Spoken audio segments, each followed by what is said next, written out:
Another morning at the home of Luke and Bea in the outskirts of heaven. A funny-looking rooster cries out an oddly screeching cock-a-doodle-doo. "Hey, shut up," said a screaming man from afar. In the bedroom, the alarm goes off and Bea rises from her bed like a vampire, with a big grin in her face and a party hat in her head. She makes an exciting noise and runs to a calendar. "Oh, thank God, today's finally the day. I'm now," said Bea, before she started counting her fingers. Meanwhile, at the home of Heather is seen sleeping in her bed when she gets a telephone call. "Hello?" said Heather. "Hiya, Mom. It's your favorite and only daughter Bea here. Have I told you today is my birthday?" said Bea. "Yes, Beatrice. For 7 days non-stop. You've been giving me reminders in the windows, in my car and in public property," said Heather. "Well, that's why I'm talking to ya. I think I forgot my age again," said Bea. Heather puts down the phone and sighs in disgust. "Oh my God. What a fucking idiot," silently said Heather. She goes back on the phone and says to Bea, "I believe you are 21 years old today, Beatrice." "Oh, super. Wait, that's the legal age for sex, right?" said Bea.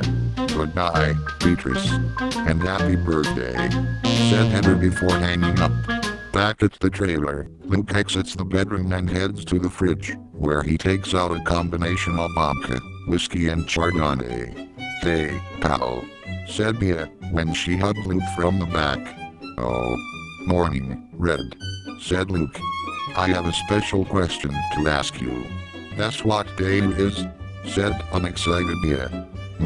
Is it Lilith Day? I've been waiting for another national holiday in hell," said Luke. "Nope. Try again," said a smiling Bea. "Is it the day I have to get my prostate checked?" said Luke. "No. Also, keep on guessing," said Bea. "Well, if I had to guess, it would be someone's birthday today," said Luke. Said Bea. "Wait, I know whose birthday it is today," said Luke. Bea gasps in excitement. "It's my Uncle Regis' birthday today," said Luke. Bea drops her jaw in shock. "Yeah, you know, the one with the 2 glass eyes after his lungs were blown off in a terrorist attack. It's no surprise why I don't call on him much. Matter of fact, I'll do that right now.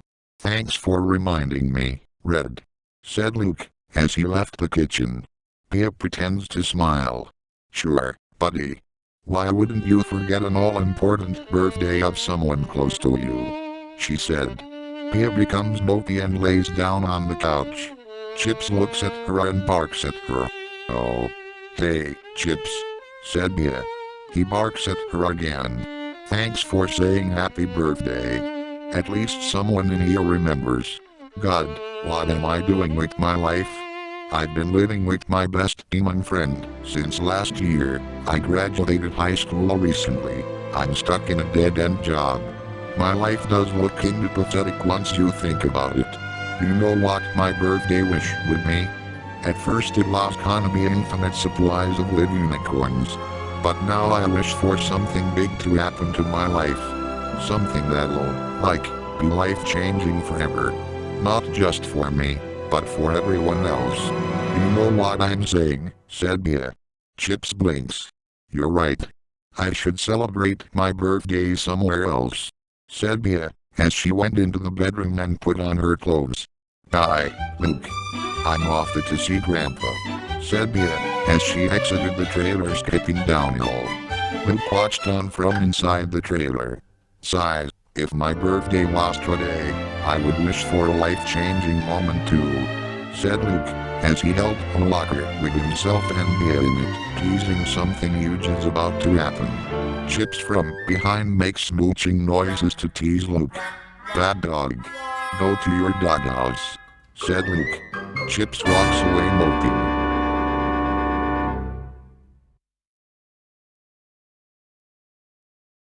Bea is at the retirement home where her grandfather Schmitty lives.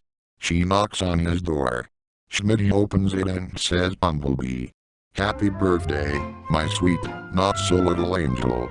Thanks, Gramps, said me, while hugging Schmitty. Hey, look what I got ya for your b-day, said Schmitty, as he showed me a gift. Gasp for me, said me, as she took the gift and opened it. It is revealed to be a toothpick. It is your very own toothpick, for when you one day go to war against demons, much like yours truly, said Schmitty. He was puzzled with the gin and said in a calm voice, wow. Honestly, Grandpa. This is...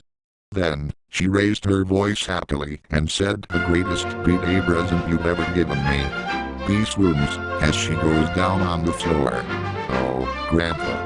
I wish everyone else would celebrate my birthday the way you always do, especially Luke, said me. Lem guess. The dope forgot your birthday. And you're supposed to be the ditzy one of the duo, said Schmitty. Yeah. Even my mom remembers my birthday. And then you. And then, am I forgetting someone, said me. You mean those 3 friends of yours who like to talk about feelings and boys, said Schmitty. No. That's not it. I meant someone who was always with me from the beginning, said me. That boss from your job, said Schmitty. No. Someone who sounds like he or she always loved me, said me. You mean, that muscular, egotistical maniac who stalks you, said Schmitty. No. I'm talking about someone who was like some kind of father figure.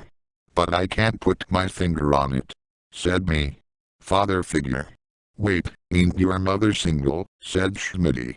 What, said me. Schmitty panics. Of course, your mother is married, even before the day you were born. And your dad was definitely at that store, where he said he would get some smokes and also said he would come back someday, said Schmitty. Dad? Gasp, that's it. My dad. I bet he's still at that store right now. I gotta go.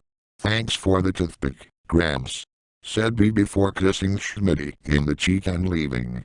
Schmitty is now concerned, as he rushes to the phone and mashes the buttons. He says on the phone header, "It's your dad. Code red. Code red." He is at risk of finding out the truth. Later, Luke and me are at the store. "Me, what are we doing here?" said Luke. "Isn't it obvious, Luke? My dad's still down to be in the store. I think he's been here for," said B before counting her fingers, 21 years. "Now's my chance to find him," said me. And so, B starts searching for her father inside the store, from the beer aisles to the porn magazines, from inside the freezers to inside the employee's room, from underneath a woman to inside the cash register. "Damn. I am not giving up," said me, as she continued to search. Luke approached Ron the shopkeeper and said to him, "Look, man. I have a huge favor to ask you. My buddy thinks her dad is in the store and is trying to look for her. So how about this? If you can give us the records of your past customers, I swear to not come into the store for a month. Do we have a deal?" "Make that 2 months," said Ron. "2 months? You know goddamn well I won't survive sobriety for 2 months," said Luke. "Then I bet you also won't survive a lifetime of a wild goose chase with your buddy," said Ron. Luke looks at B still searching, where she knocks down aisles and makes a mess of the store. "Fine. 2 months, damn it," said Luke, as he and Ron shook hands. Ron gives him a book of records with past customers. "Hey, Red. I got the answers right here," said Luke. "Really? Coming," said me, as she drops a baby in the ground. "My baby. You stupid cunt," said the mother. As Luke and B exit the store, to search through the records. "All right. All we have to do is look for a guy with the name Macmill in this book," said Luke. When they go to the records of 21 years ago, they try and fail to look for Mr. Macmill. "Damn it. The only Macmill I see in these records of 21 years ago is Miss Macmill, your mom," said Luke. "But, isn't she married?" said me. "Good question. Why would she tell you she was married? Said Luke. Suddenly, Luke and Bee both get text messages with the same message that says don't look for answers you're not prepared for. You have been warned. They both look at each other in confusion. Yeah. There's no way in hell we're gonna be intimidated by a cryptic message. We should still look for your supposed plots. And I think, where we should go next, said Luke. The scene cuts to the hospital, where Luke and May get all sneaky and snatch a doctor and a nurse. They beat them up and take their uniforms. Luke and May, disguised as a doctor and nurse, sneak into a records room. Luke turns in the light and they find a large room full of filing cabinets. They use ladders to search for the letter N. When they get to N, they both open the filing cabinet and try to search for the name Macnall. Let's see. Mabo, Mabrin, Macphilly, Macjacket. Oh, here it is. Macnall, said Luke. He gives her the birth record.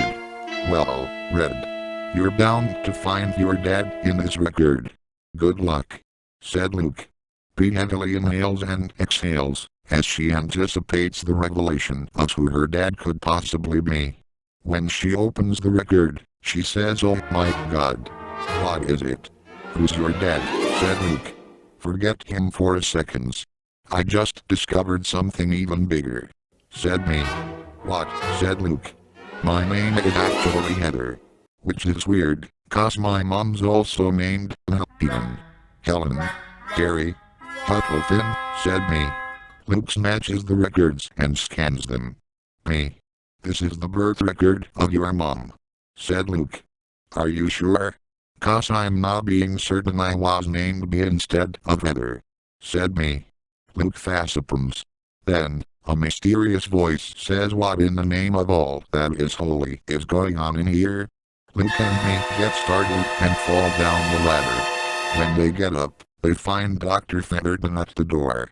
"Why are you trespassing in the records room?" said Dr. Featherton. "I think the better question is, how come there ain't no records of a Bee Macnall?" said Luke. "Yeah. Don't you know my name's Heather?" said May. Luke facepalms again and says, "No, you idiot. I meant, why didn't you keep a birth record for me right here, Doc?" "A birth record for me?" said Dr. Featherton. "Yes," said Luke and May. "Oh. Look, you guys. I think I may have to confess to something. Something really harsh. You see, May here was never born in this hospital," said Dr. Featherton. Luke and Bee gasp in shock. "As a matter of fact, I don't really know where Bee's place of origin was," said Dr. Featherton. They both gasp again. "Heather Macnall, your mother, was the only recent Macnall to be born here," said Dr. Featherton. Bee gasps a third time. "And will you please stop gasping?" said Dr. Featherton. Bee gasps again. "May, that's enough," said Luke. "Security," said Dr. Featherton. "Luke and May are kicked out of the hospital by security." "I believe I had a hat," said May. "But you never wore a hat, Red," said Luke. "That's what they think," said May. Luke groans. Then, they both get another text message. It reads, "We told you you were warned. Now you left us no choice." Oh, come on. These creeps again. If they think that we're gonna back down from the truth, they got another thing coming, said Luke, before he and Bee suddenly got their heads covered by sacks and were snatched by unknown strangers. Luke and Bee are at an unknown location with sacks still in their heads. A mysterious voice says, "We told you not to look for answers you weren't prepared to hear. But you couldn't resist, could you? Hey, whoever that is, show yourself so I can kick your fucking ass," said Luke. "This was never supposed to happen. We had to protect your feelings, Beatrice," said the mysterious voice. First off, how do you know my name? Second, protect my feelings from what?" said me. "From the truth, Bumblebee," said another mysterious voice. "How do you know my nickname, other mysterious guy?" "Only my grandpa calls me that," said me. "Quiet, Dad. You'll give our positions away." said the first mysterious voice. Luke opens his head sack and says, "Alright, what the fnage is going on?" He finds the light and turns it on, revealing Heather and Schmitty inside Heather's house. Luke removes his head sack. Gasp, "Mom? Grandpa? You were the kidnappers? Or are you the real kidnappers in disguise? Oh, please don't rape me. I'm far too young," said me. "Easy, Beatrice. Look, I see how much you want to see your father in your birthday, but there's something I should have told you a long time ago. And you are not going to like it one bit," said Heather. "We're listening," said Luke. Heather begins to tell the whole truth from scratch. "Okay. Here is the honest truth. It all started at the pearly gates of heaven 21 years ago." Flashing back to 21 years ago, St. Peter is doing another one of his rounds, where he meets a Muslim suicide bomber. "So, says here you died from bombing yourself on a plane," said St. Peter. "I really didn't have a choice. Orders from Osama bin Laden himself," said the suicide bomber.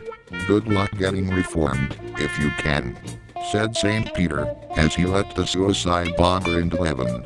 "Alright, who's next?" said St. Peter before hearing the sounds of a baby. He looks down and sees a baby in the ground. "Oh, boy. This ain't gonna be pretty," said St. Peter.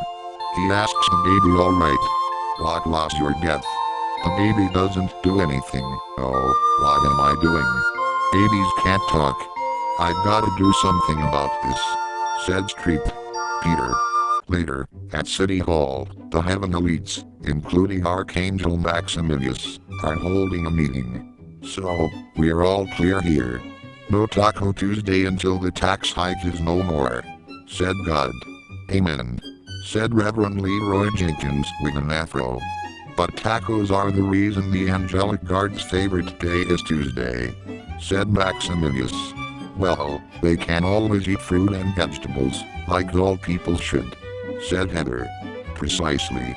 As it's said in the Bible, 'Behold, I have given you every plant-yielding seed that is on the face of all the earth, and every tree which seed in its fruit.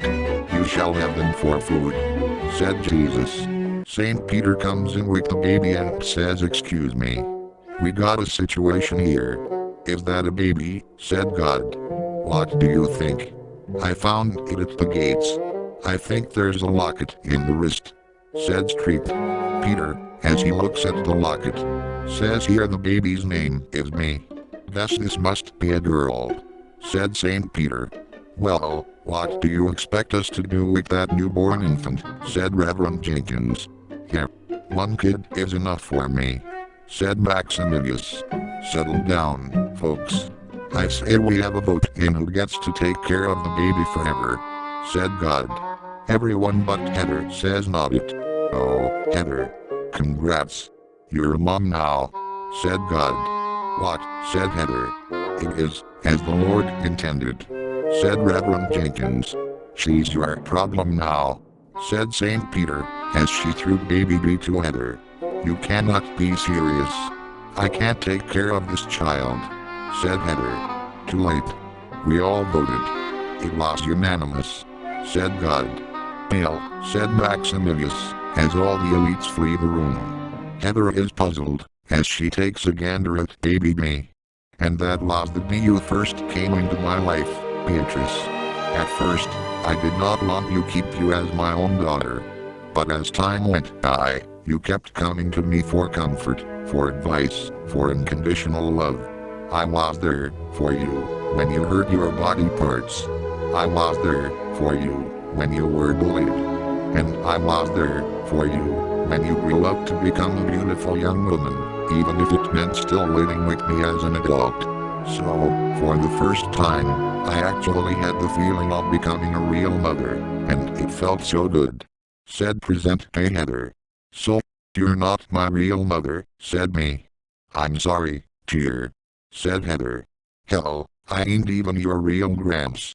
When your adopted mother called me and first told me about you, I was like, oh, shit. I ain't paying supplies for that damn child, you bitch. But you get the picture, yeah." said Schmitty. Bea is seriously heartbroken as she begins to cry. Oh, look what you did to her.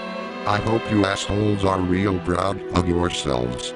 Luke said to Heather and Schmitty. We didn't mean to hurt her this bad. Oh, Beatrice. We are so sorry, said Heather. Shut up, Heather. I might be an idiot, but at least I'm not that kind of idiot. How could you do this to me? You're nothing but a fraud, you fucking bitch, said me. Whoa, way to get feisty, Red, said Luke. Beatrice, please listen to me. What choice did I have, said Heather.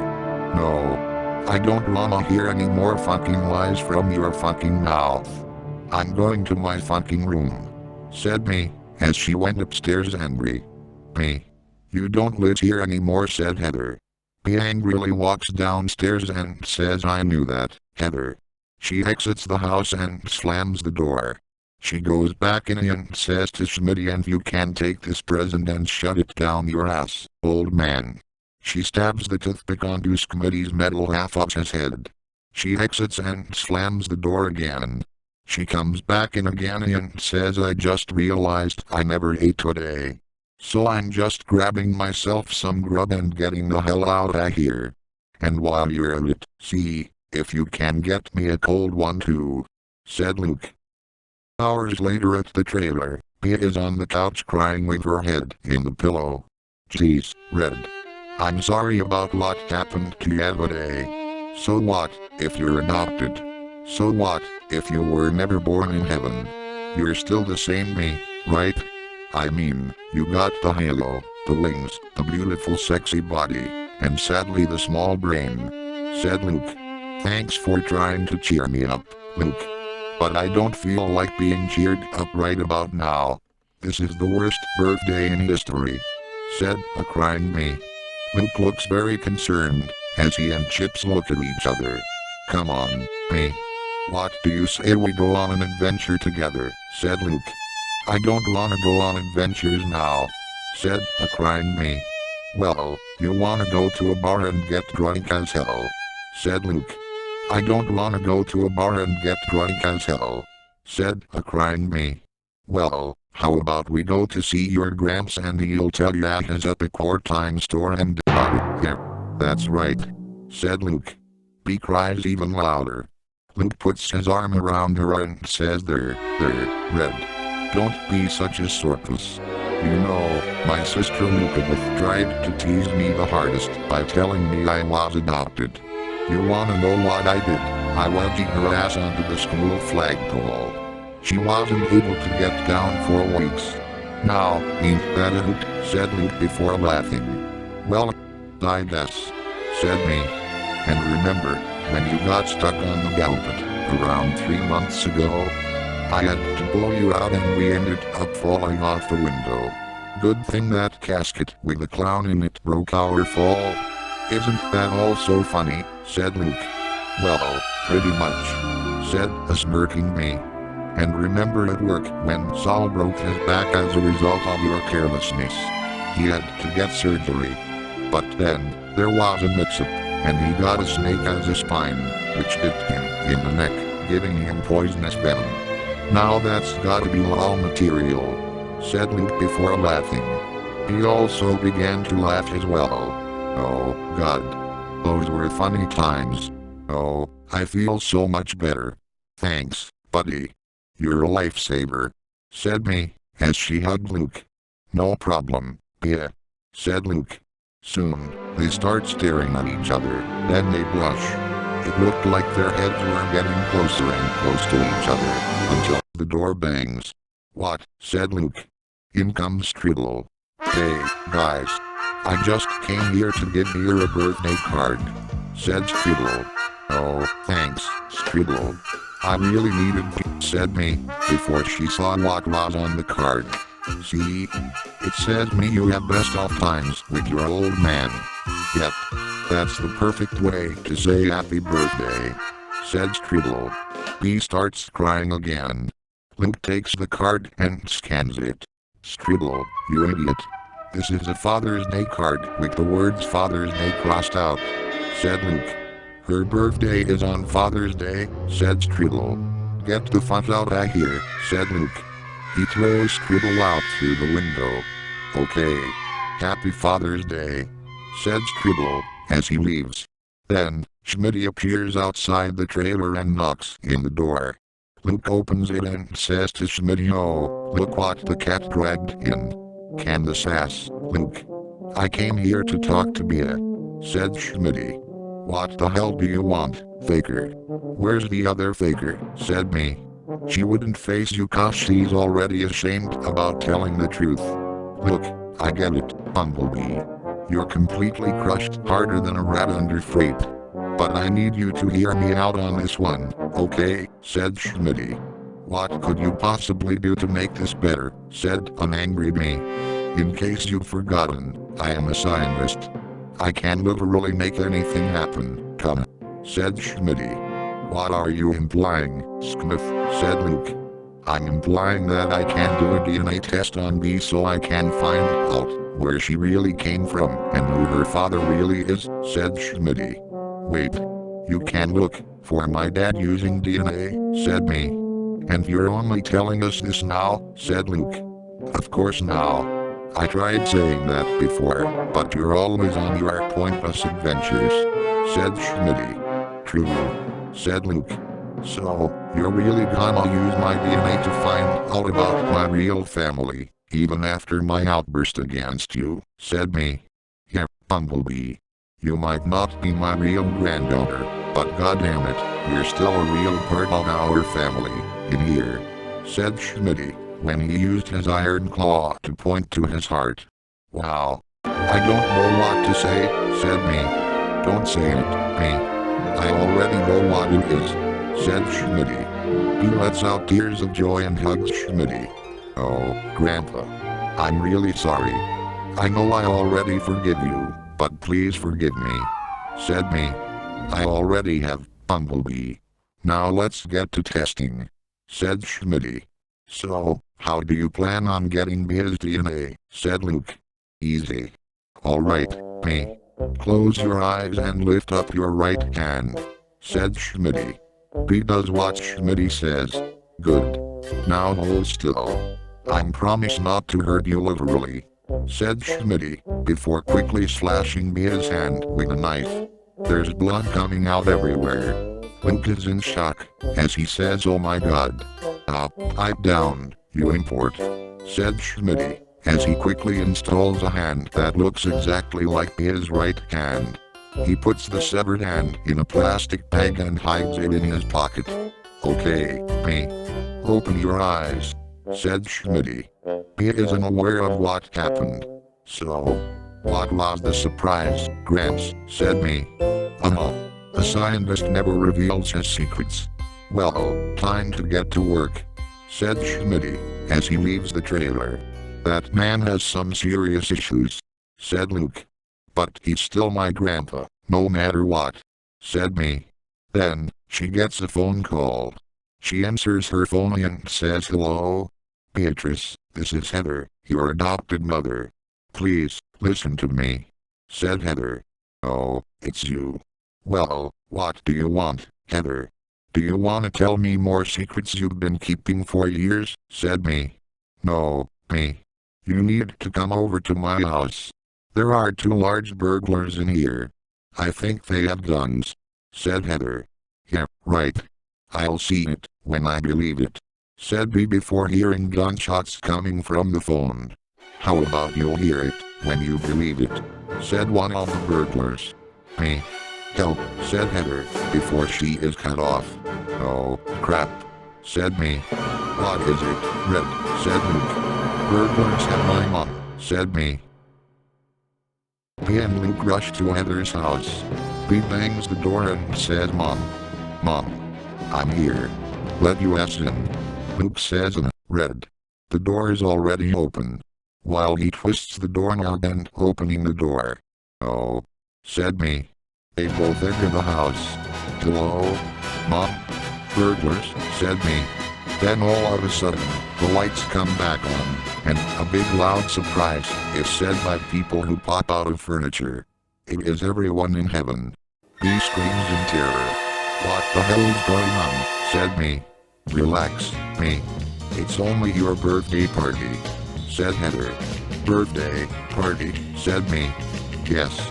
I know how devastated you were when you found out you were adopted, so I arranged a special party just for you. And everyone in heaven all chipped in, said Heather. Including yours truly, my beloved, said Grant. Oh, God. Not this trick, said Luke. I have, in my hand, a gift that comes from the heart. You'll be very pleased to see what it is, and so will I, said Grant before making a seductive look to me. Wait, what about the burglars? I definitely heard gunshots on my phone, said me. Oh, those were just cow and cow, the two officers of the law, said Heather. The burglars come out and unmask, revealing to be the cops. Wow. I can't believe you went through all this trouble just to throw me a birthday party. I love you, Mom, said me. Heather lets out a tear in happiness and the two hug it out. I love you too, yeah, said Heather. Happy birthday, Red, said Luke. Oh, Luke, you did remember, said Bee before giving Luke a thump in the arm. Luke thumps her back, but breaks her elbow. Man, what is wrong with my strength, said Luke. Bee and Luke hug it out. Alright, everyone. Let's get retarded, baby, shouted me, as the party commences. Everyone goes to the backyard and parties. Some people are seen going rowdy and make sexual dance moves to each other. Chipper does a robot dance. Hiroshi slashes a pinata. Me and her 3 high school friends take selfies together, topless. Grant opens his gift to me and reveals a portrait of her in the nude. Finally, Pete blows out the candles in the cake. Chips chews in the cake, but Luke pulls him away. He makes a speech now. Thank you, everyone, for this special day I had. Well, it wasn't special at first, since I found out about my past. And yes, I was crushed. I was angry. I was like I was on my period, but that's alright.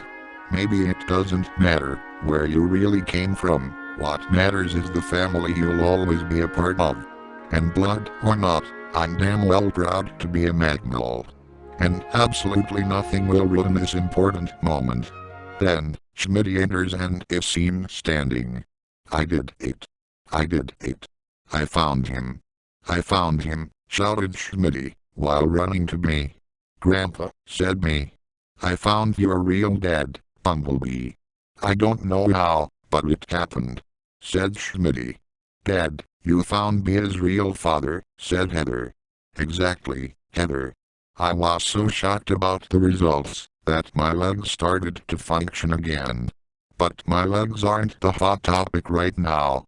The important thing is that I hold in my iron hand the 100% accurate DNA test results of me. This is it, Bumblebee.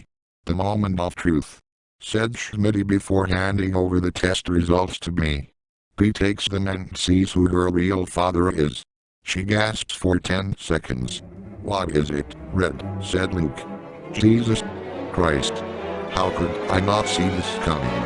It said my real father is Santa, said me. What, said Luke, Heather and Schmitty. Oh my God. I can't believe I'm related to Santa Claus. You know what this means? I get unlimited Christmas presents. Yeah, said me. Luke takes the DNA test results and reads them. He is stunned about the results. Me. This does not say Santa at all, said Luke. What do you mean, Luke? Said me. Me. You, or everyone here, ain't gonna like what I'm about to say, but, said Luke before nervously gulping. The results actually say, your real dad is, said Luke. And finally, he said one word that would shock the entire world. Satan.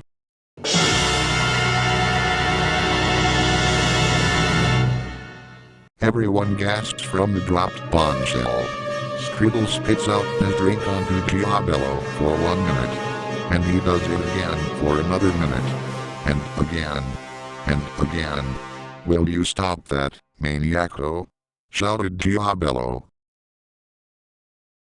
Down in the fiery pits of hell, the evil king of all demons himself, Satan, is sitting in his throne, which is second in command, Adolf Hitler, by his side, as they laugh at a Jew dancing, while Hitler shoots at him. "Dance, you filthy Jew! Dance!" said Adolf. "Boy, my legs are killing me," said the dancing Jew. "Well, I'll be the one doing the killing, if you don't shut up and stop dancing," said Adolf, as he still shoots at the Jew who still dances against his will. Satan and Adolf still laugh at him. Then, a servant to Satan rushes in and says, my liege, what is it?" "Can't you see we're having fun here?" said Satan. "But my liege, this is news of utmost importance," said the servant. "Can it not wait? I've got to torture innocent souls in half an hour," said Satan. "But Satan, we have just heard the news of her," said the servant. "Her who?" said Satan. "Her, the one who you gave away long ago," said the servant. Satan is stunned. "Turn on the television now," said Satan. The TV is summoned and in comes an input list. "Put on Me4," said Satan. The TV sets to Me4 and in come heavenly news. "This is a heavenly news special report with your anchors, Hillary Swanson and Angelo Johnson," said the announcer. "Our top story today. It has just been revealed that 21-year-old Heaven resident Beatrice Macmillan is none other than the long-lost daughter of the evil Prince of Darkness himself, Satan," said Hillary. Renowned scientist and former war veteran, Schmiffingale Q. Macmillan, was responsible for carrying out the DNA test of his adopted granddaughter. When asked about how he did it, all he said was no comment and then shot at the cameraman. Said Angelo. "We now go live to Hubert Galloway, who is at the residence of Ms. Macmillan herself." Hubert, said Angelo. The scene cuts to the trailer, with tons of reporters present. "Thanks, Hillary. I'm standing here lit in front of a crowd of fellow reporters outside the home of the long-lost offspring of the devil himself," said Hubert. The trailer door opens. "Oh, wait a minute. It appears that we are expecting someone to come out right now," said Hubert. Out comes Luke, who is questioned by reporters. "Sir, did you know about your friend's relationship with Satan?" said a blonde reporter. "Is it true you're using Satan's lost child to get to the top?" said a black reporter. "Is me Macmillan actually a spy for Satan who's sent to destroy us all?" said a nerd reporter. "Hey, all of you get the fuck out of my property. We don't want to be intruded by you goddamn journalists," said Luke. He comes out and says, "Hey, Luke, I made some brownies. No, they might have some glass in them cause I accidentally dropped broken glass into the mixture." The reporter then questioned me. As Satan watches on from hell, he says, "Hey, pause the TV." Adolf pauses the TV, showing me eating a brownie with broken glass. "My God, it is her. I finally found her," silently said Satan. "Hitler, I think it's time for a long-awaited family reunion," said Satan. "Can I stop dancing now?" said the Jew. "Nein," said Adolf, as he again shot at the Jew, forcing him to dance. Satan chuckles and says, "Okay, that shit's still funny." The reporters are still at the trailer. Luke scares them all away with a shotgun. "Yeah, you pussies better run," said Luke. He slams the door and walks to the couch. "God, what a bunch of creeps," said Luke.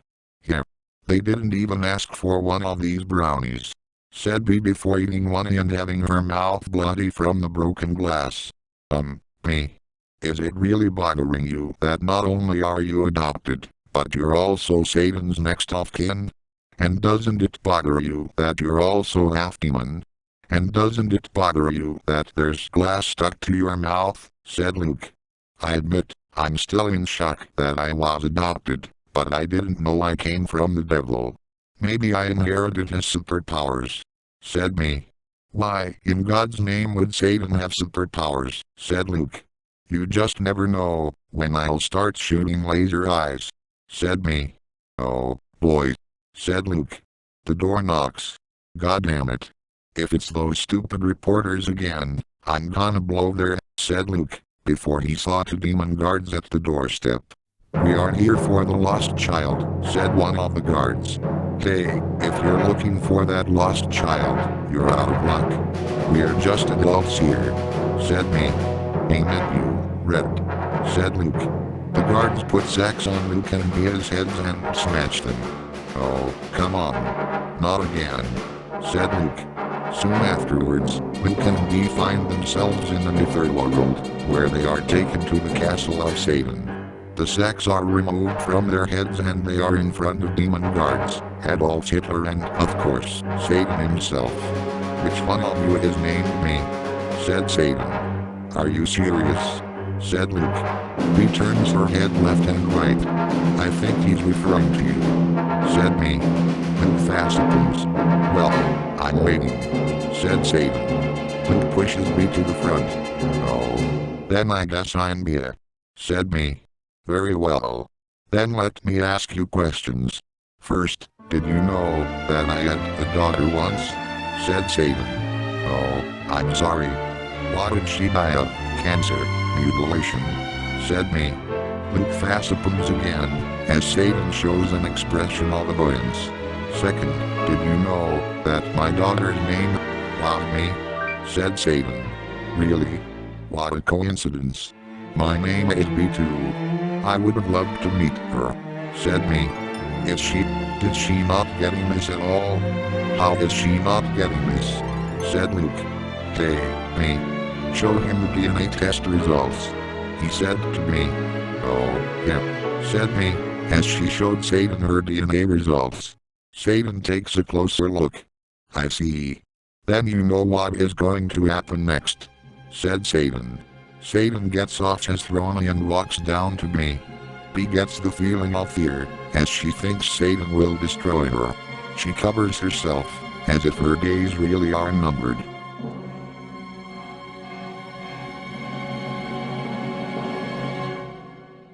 However, Satan says those words we thought we never hear from an evil being like himself.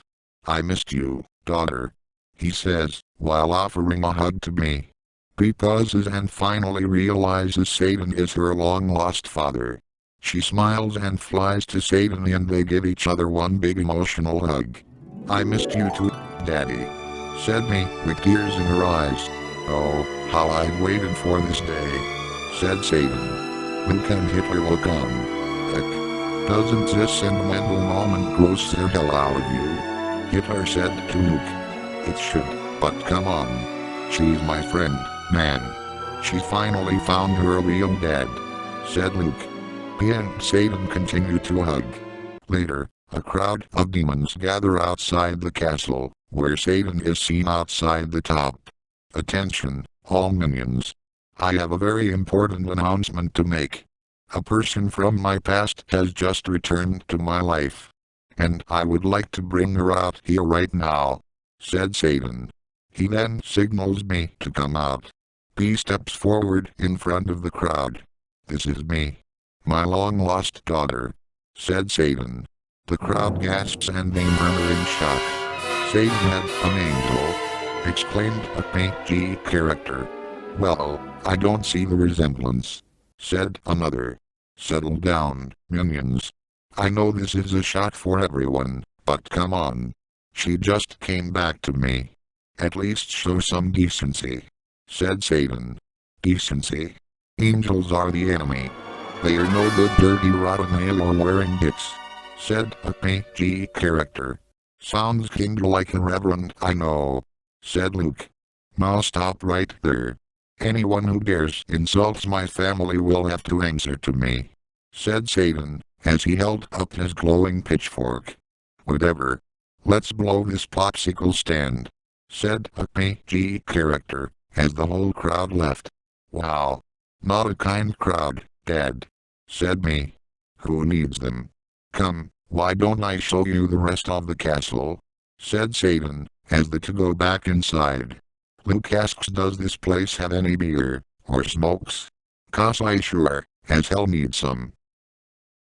Luke and me are having dinner at a long dining room with Satan. So, let me get this straight. You just graduated high school at age 20, said Satan. Yep, I would have graduated at a younger age, but I went in a coma after using coke, said me. And get this, Satan. Your princess used to help me save heaven from this I named Picard twice.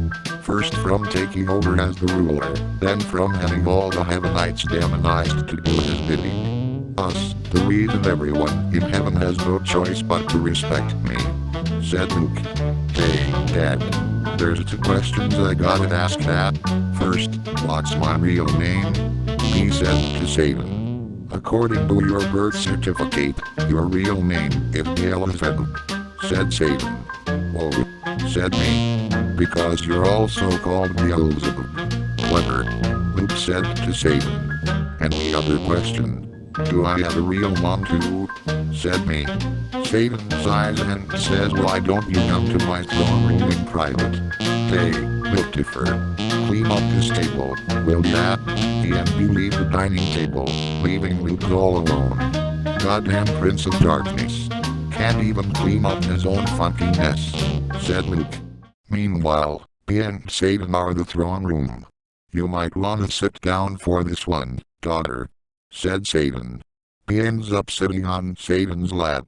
Please tell me how I was born, said me.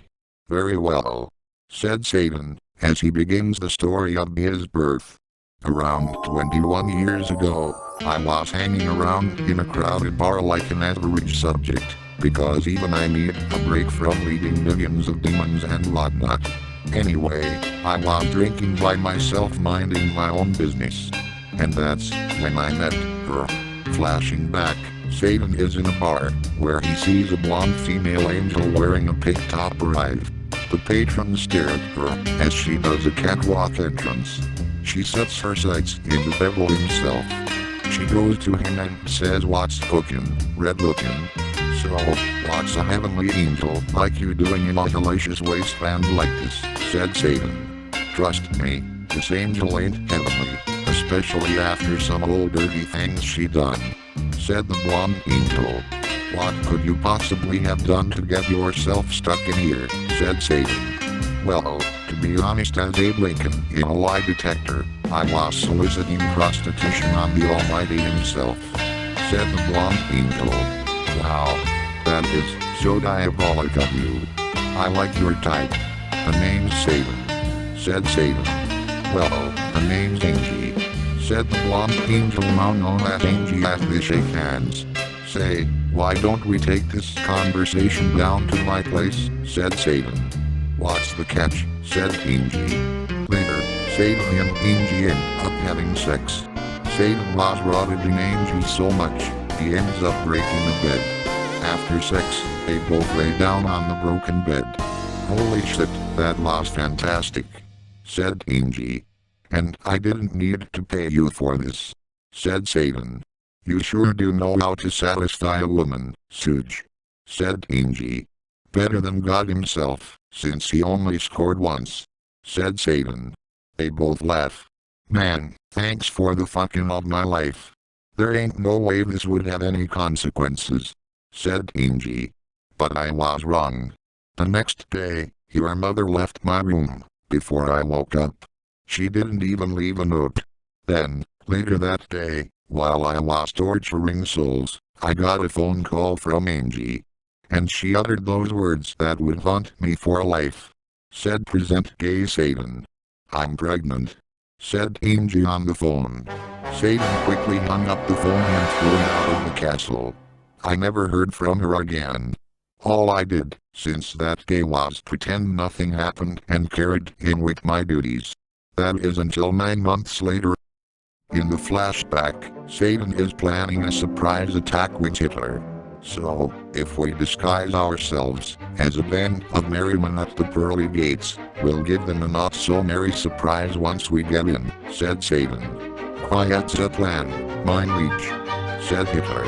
Someone knocks on Satan's door. He goes to it and opens it.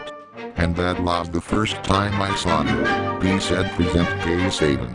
Satan sees a newborn me in the doorstep. He finds a note saying she's your problem now, Suge.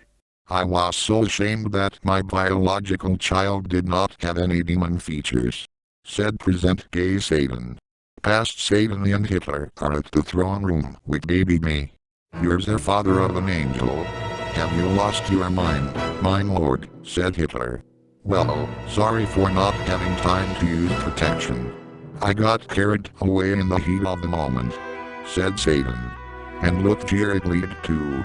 Now think of all the scandals, the civil unrest, the resistance armies you will cause because of this monstrosity you brought into this world, said Hitler. Okay. I'm personally going to take care of this, Adolf, said Satan. And so, I was left with no choice but to make the hardest choice of my entire life, said present say Satan. Baby me was placed into a cannon outside hell. Satan, Hitler and demon guards were present. Are you sure about this, mine liege, said Hitler. Satan glanced at his own daughter, closed his eyes and let out a tear. Do it, said Satan. Fire, commanded Hitler, as the guards set off the cannon. Baby me was launched out of hell. Even though I had good intentions to did what I did, sending you away broke my heart. I was a terrible father for doing that, but you deserved a better life more than a life here in hell. You were just too precious and too kind to live down here, my daughter. This world wasn't ready for angels that time. I hope you are not outraged at me, said present gay Satan, as the backstory concludes. He whips out a tissue and sneezes, because she's crying. Oh, Daddy. That was the saddest story I'd ever heard. I don't really care if you sent me away to heaven. What's important is that I found out about my real family and I found my real father, said me. Luke appears and laughs. Oh my god. Did I just hear what I think I heard? Your mother was a whore, Red. Fun, that's priceless, said Luke, as he continued to laugh. Satan wasn't amused about Luke's remarks. Daddy. There's something I've always wanted to do with you, since the day I met you a few hours ago, said me. What's that, said Satan. Daddy-daughter bonding time, said me. Later in the montage, Bea and her father Satan begin to do some bonding all over hell. First, they walk through the bridge over a lava river. Then, they go fishing for skeleton fish. After that, they torture innocent souls chained up to walls using morning stars. Now, Satan teaches Bea how to ride a bike, in which she ends up crashing into vehicles. She ends up in ER where Satan forces the doctors to repair her under threat of evaporation by his pitchfork. After ER, they eat at a restaurant, where they play with their food, with all the perplexed patrons watching on. The montage ends with Satan flying at a sunset with Bea on his back. They return to the castle laughing. Oh, goddamn. I never felt happiness like that ever, said Satan. I'm very glad you let us finally bond, Daddy. You're the greatest thing I ever came from your penis, said me, while hugging her father. Whoa, easy with the language, sweetie, said Satan. But I won't take it easy on you, scum, said a mysterious voice. It's revealed to be Archangel Grant. Grant? Well, what a surprise, said me. You get your diabolical demonic hands off of my beloved this instant, Grant said to Satan, while holding up a sword. He then charges to Satan with a yell. Satan stops him by zapping him with his pitchfork. You know this guy, said Satan. Yeah. We used to date once, said me. And we were supposed to make love, but she refused, said Grant. You were trying to pull a fast one in my daughter, you pervert. Guards, said Satan. Demon guards arrive around Grant. Take him to the dungeons, said Satan. Wait, please. I was sent here to rescue my future wife. Me. Help me. Please wait for me, said Grant, who was being dragged away. Is he like that all the time, said Satan. Oh, yeah. But I don't mind, said me. So, I'm glad I had this wonderful time with you, my daughter. But are you going to go back to heaven yet? The ones who somehow adopted you might be worried sick about you, said Satan. Maybe you're right, Dad. Then again, said me. Luke is at the hallway smoking a cigar, while taking a look at some pictures. Yeah. That's the ugliest relative to Satan I've ever seen, said Luke. He appears and says, "Hey, buddy. Can I talk to you?" "Oh hey, Red. How was time with Daddy Devilist?" said Luke. "Oh, it was the best. We finally made up for lost time with all this bonding. And I dream of it happening forever and ever," said me. That's nice, Red," said Luke. "As a matter of fact, I want to make it happen forever and ever," said me. "Whatever floats your boat, pal," said Luke. "Even if it means making a very brutal decision, so I'm just gonna say it," said me. "Very appreciated about it," said Luke. "I've decided to move to hell, so that I can be with my daddy for good," said me. "That's awesome, Red. I gladly respect that. That's block the funk," said Luke. "That's right. I'm gonna stay here in hell for the rest of my life," said me. "What? Well, come on, me. You can't really be that serious. You are almost never serious about everything, okay?" said Luke. "Nope, this time I really am serious, Luke," said me. "Jesus Christ, I can't believe this," said Luke. "Luke, come on. I just reunited with my father. I need him as much as he needs me," said me. "But what about the Macmills? What about your Gramps? What about your mother? They probably need you more than Satan," said Luke. "But the Macmills are not my blood, Luke. Satan is my blood. And bloods stick together," said me. "Now you're thinking of a black guy gang. But that's not the issue.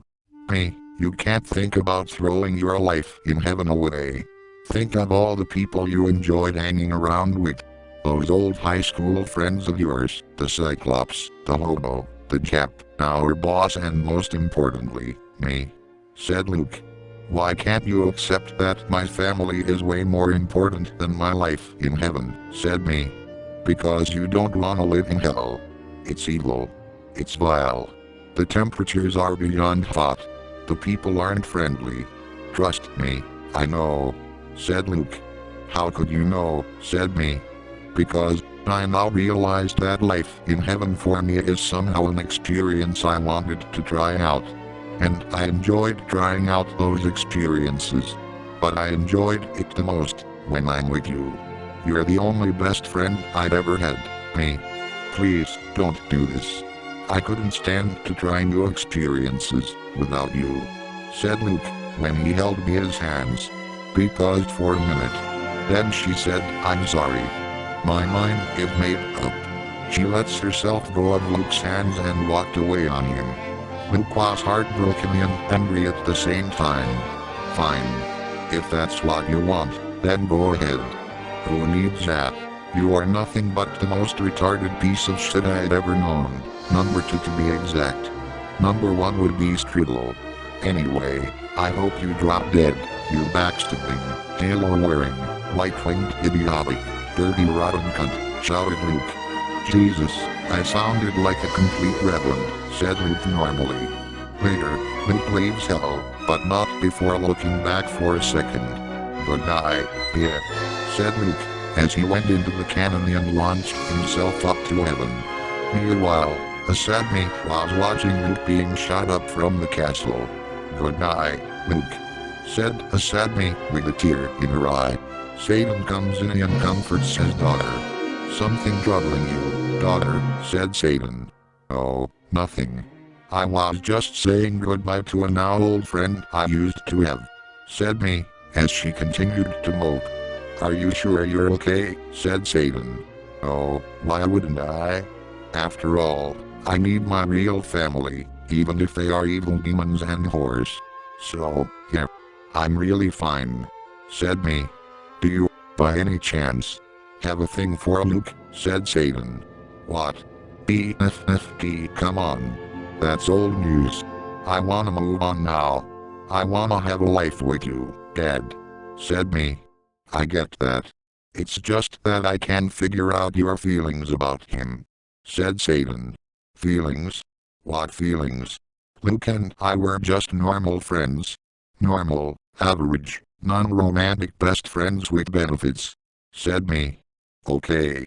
You do know friends with benefits means you wanna have sex with him, right? Said Satan.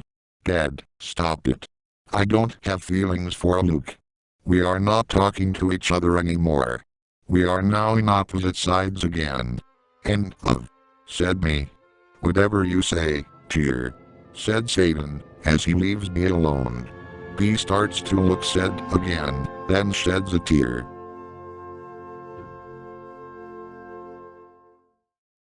Luke is back in the trailer in heaven, where he is now depressed, grows a stub and watches TV with a tub of ice cream. The trailer is now all messy. Chips looks concerned about his owner, so he makes a phone call to some pals of Luke's. Later, Luke and his other friends, Saul, Hiroshi, Stribble and Giabello, arrive at the trailer to cheer Luke up. Hey, Indy. What's up? So this is where you were for the past 2 weeks.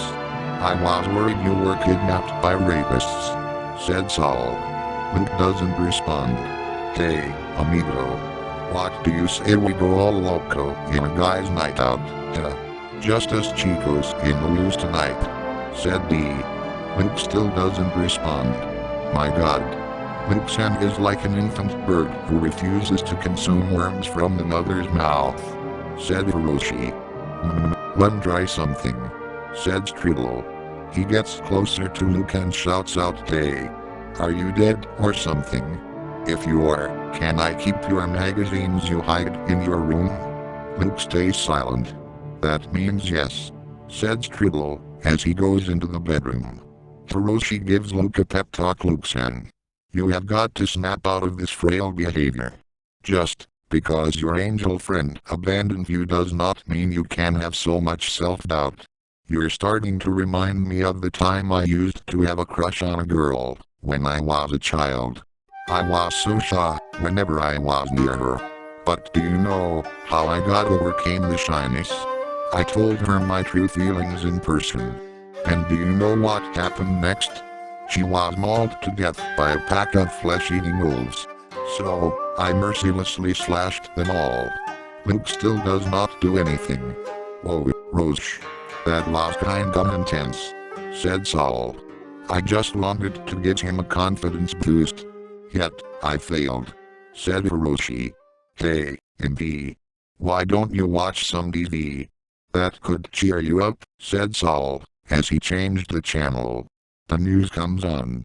We now go live down to hell, where the long-lost daughter of Satan is about to give out a public address, said Angelo Johnson.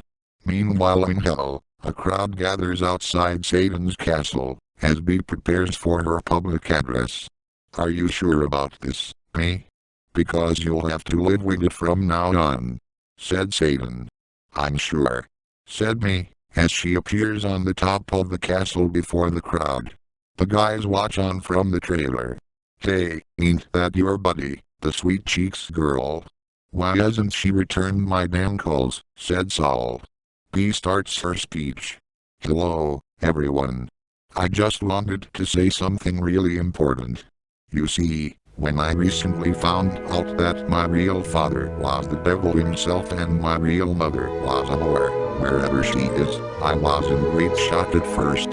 Meanwhile, as B is in the middle of her speech, Heather watches B from her house. Schmitty watches from his underground lab. An imprisoned Archangel Grant watches from the dungeons of hell, alongside other prisoners. That's my beloved out there, said Grant. But since I got to know my father, we've had such a great time together. And that led me to make the decision to stay with my real family down here in hell. I admit, family is the most important thing to someone, but what is really important is the family who gives their child, adopted or not, A life to enjoy with a happy lifestyle, a charming community, and most importantly, friends. Heather lets out a tear of joy while watching his speech. However, there was one friend I had.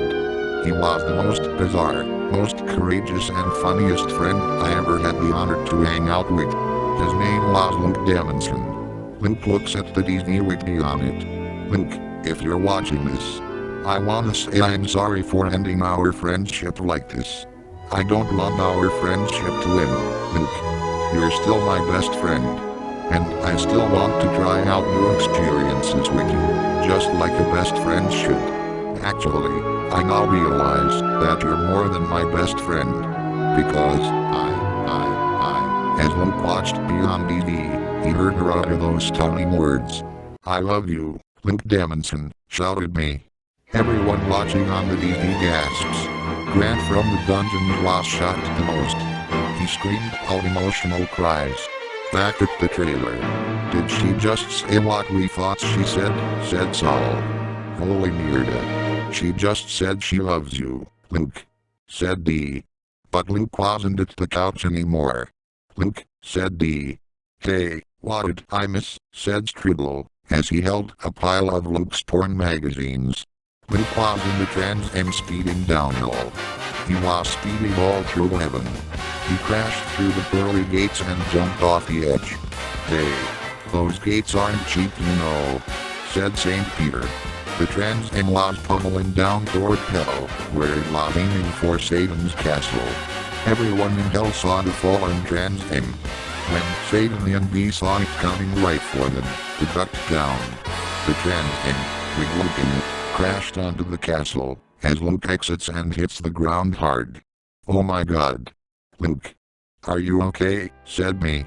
When Luke got up, he said to me, oh, I'm better than okay, Red. I am so definitely in love with you as well. B blushes. Well, you did kind beat me to it, but that doesn't matter now. What matters now is what's gonna happen next, said Luke. What is gonna happen next, said me. Luke puts his finger in her mouth and says SHH, you'll see. Luke and B stare at each other and begin to blush. They put their hands in each other's faces and move their heads closer to each other. They slowly close their eyes and it finally happens. After under 2 years, we finally get to see Luke and me make it official with a passionate kiss. They have now become boyfriend and girlfriend. The crowd of hell get emotional and cheer. Everyone else watching on the DD from heaven gets emotional too. But Grant is heartbroken, as he cries at the sight of his crush kissing Luke. Why, wailed Grant. Meanwhile, Luke and B end their long-awaited kiss. You'll always be my darling angel, yeah, said Luke. And you'll always be my angel in horns, said me. Hey, you just broke the fourth wall there, said Luke. B giggles. Come here, baby, said Luke, as they kiss again. Satan watches on with a feeling of warmth. Oh, God. This is the happiest and most torturing ending to a story ever. Somebody please stop this abomination, said Hitler, before Satan punches him. As Luke and B continue to kiss, somebody else from heaven watches them on the DD. It's none other than Reverend Jenkins, who has his jaw dropped and has a look of grave concern. Oh, no. Judgment Day has arrived, said Reverend Jenkins. And Rex Rumpelstiltskin and his stepdaughter Talioma Fawn watch the kiss too. There goes your fantasies of getting it on with the demon, sugar pie, said Rex. Fucking grandma bitch, said Talia when referring to me. And there's also people watching from hell as well, starting with the Davidson parents. He did it. My baby boy finally found a girlfriend, said Marcine. Calm down, dear. Don't get a stroke, said Charleston. But I can't help myself. I'm soon gonna be a mother-in-law, said Marcine before having a stroke. Yep. It happened again, said Charleston. Elizabeth watches from her home. Big deal. I've had more dates than he ever did, said Elizabeth. And finally, One more person watches from beneath the Badlands of Heaven, as Picard, Luke's half-brother, and Winsell watch the whole thing from a giant screen. "Fair play, brother. Fair play," said Picard. "You know, that redhead used to break my dick once," said Winsell.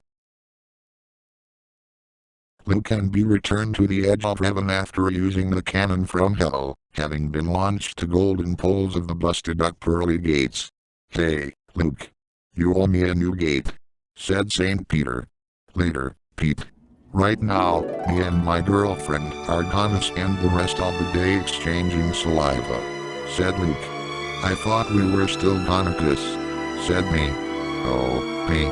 You're so cute when you're stupid. I'm proud of dating your sexy ass now. And you know what else is the best part of dating you now?" said Luke. "What?" said me. "I don't get to be a halosexual," said Luke. "But don't I already have a halo in my head?" said me. Luke nods his head horizontally, but he smiles too. Luke can be kissed after passing through the gates. "God fucking damn it, I need a life," said St. Peter. "You can have me, if you like," said an elderly lady in front of St. Peter. "In your dreams, egg," said St. Peter, when he shut the old lady down.